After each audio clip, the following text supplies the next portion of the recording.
Well now, pull up a chair. Let's sit a spell. The sun's getting low, casting long shadows across the yard. It's that time of day when things quiet down. And maybe, just maybe, we should too. Life moves fast, a blur of days and expectations. We all feel that weight, the hum of a world that never stops turning, but the real compass is down in the quiet corners of your own heart. It's not about finding a secret key. It's about learning to listen, finding that steady place inside you. It's about finding a little peace in the chaos, and it starts with a few simple habits. So, settle in. Think of this as a conversation, just you and me watching the fireflies blink on. Welcome to the porch. All right, let's get down to brass tacks. We're going to talk about 3 habits. Think of them like the legs of a sturdy stool. You need all 3 to keep balanced, and their power is in their simplicity. First, the art of just being. Finding stillness, learning to sit with yourself, no fixing, no changing, just observing. Second, naming the storm. We all have emotional storms, anger, sadness, worry. Instead of running, we look them in the eye and name them. When you name the storm, you realize you're the sky, not the weather. The storm will pass. Third, the gentle hand of kindness. Treat yourself with the same compassion you'd give a friend. We're often our own harshest critics. This habit is about offering yourself a little grace. These 3 principles work together, like roots of an old oak tree.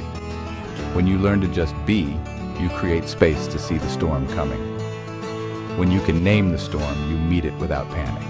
When you treat yourself with kindness, you weather the storm without breaking. This is the foundation, this is the work. And it's good work.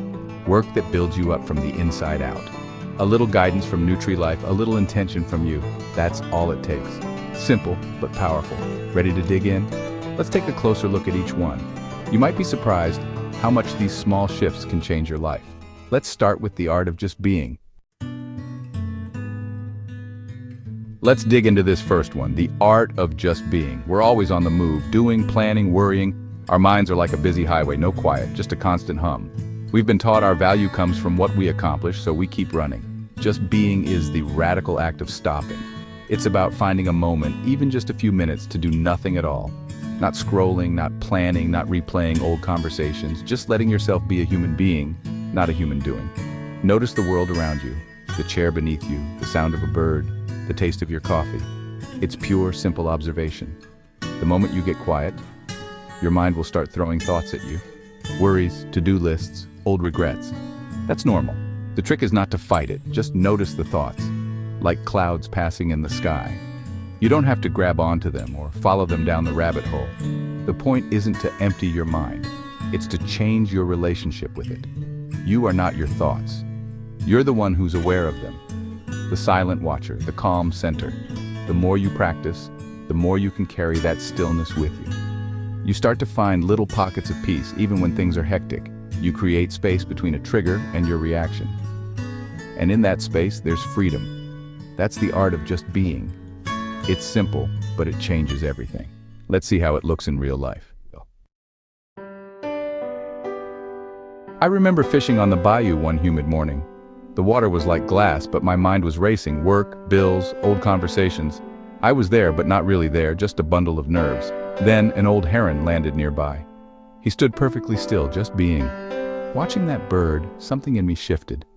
I put my rod down and stopped thinking about what I needed to catch. I just watched him. Then I noticed the Spanish moss swaying, the drone of cicadas, the smell of the water. The world came alive in a way I hadn't seen before. I realized I'd been missing the whole show, caught up in my own head. I sat there just breathing, just watching.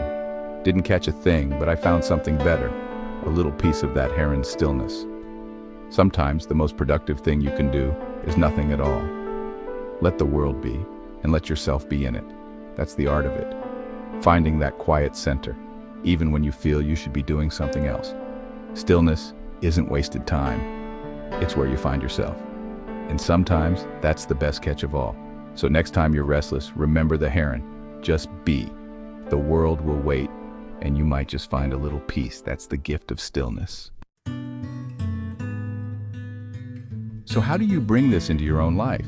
You don't need a bayou or a heron. Start small. Don't try to meditate for an hour on your first day. Just aim for 5 minutes. Find a quiet spot, your car, a a corner of your living room, the back porch. Sit in a comfortable chair, upright but relaxed. Close your eyes or lower your gaze. Bring your attention to your breath. Don't try to change it, just notice it.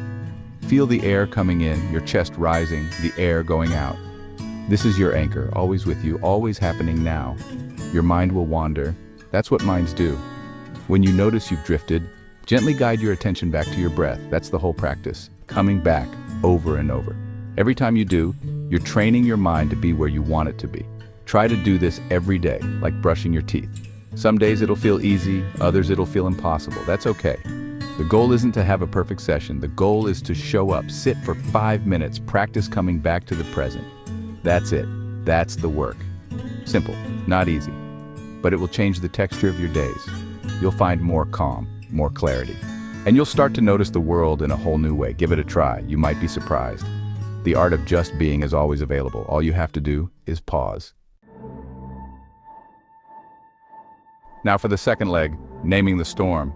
We're taught to push our feelings down, especially the messy ones. We pretend we're fine when we're falling apart inside. But bottling up emotions only builds pressure. Naming the storm is the opposite.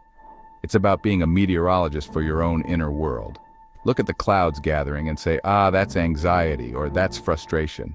Don't judge the feeling or try to get rid of it, just identify it. When you can name something, it becomes less scary. It's no longer a vague dread, it's just sadness or just anger. Like turning on the light for a child scared of monsters, you see what's really there. The fear loses its power when it's brought into the light. When we keep emotions in the dark, they grow into monsters. Shine the light of awareness and they shrink back down. This takes courage. You have to be willing to feel what you're feeling. But the alternative is letting unnamed feelings run the show. When you can say, I'm feeling insecure right now, you have a choice. You can take a breath and respond with more wisdom. Naming the storm gives you back your power. It's a small act, but it changes everything. Let's see how it plays out in real life. Sometimes naming the storm is all you need to weather it, and you'll always come out the other side. I had an old '78 Ford pickup. Beat up, but true. One summer, I was driving down a long Texas highway. The sky was blue, but a dark squall line loomed ahead. There was nowhere to turn, so I kept driving. The wind picked up. Rain came down in sheets. I could barely see the hood. I gripped the wheel, slowed down, turned on my headlights and said, all right, this is a bad one. After 10 minutes, I drove out the other side. The sun came out, the air was clean. In my rear view, I saw the storm moving on. Emotions are like storms. If you name them and keep steady, you'll get through. The sun will come out again. That's the power of naming the storm. Now, the third leg, the gentle hand of kindness. We're good at being kind to others, but when it comes to ourselves, we're tough. We hold ourselves to impossible standards, expect perfection, and come down hard when we fall short. Self-kindness isn't about making excuses. It's about treating yourself with the same warmth you'd offer a friend. When your friend makes a mistake, you don't call them worthless. You say, it's all right, we all mess up. Self-kindness is learning to turn that same voice inward. Be your own ally, not your own worst enemy. Think about all the critical things you say to yourself in a day. That takes a toll. It's like trying to grow a garden while stomping on the seedlings. Nothing can flourish. Self-kindness is tending to your own inner garden. Pull the weeds of self-criticism. Water the seeds of self-worth. When you mess up, pause. Take a breath. Put a hand over your heart. Say, this is a moment of suffering. This is hard. Acknowledge the pain, then offer yourself a little grace. It's okay. You're human. You're doing the best you can. It might feel silly, but it's powerful. It's the antidote to shame, the foundation of resilience. You can't be strong for the world if you're at war with yourself. So be gentle, be kind. That's how you grow, and that's how you heal. The gentle hand of kindness is always within reach. Offer it to yourself every day. The stars are out now. The world has settled into its rhythm. Maybe you're feeling a little more settled too. Some days you'll have more weeds than flowers, and that's all right. The important thing is to keep tending to your own sacred ground. These little moments add up to a stronger, more peaceful you. When the world spins too fast, remember the heron. Find your stillness. The path to well-being is walked one mindful step at a time, and you're already on your way.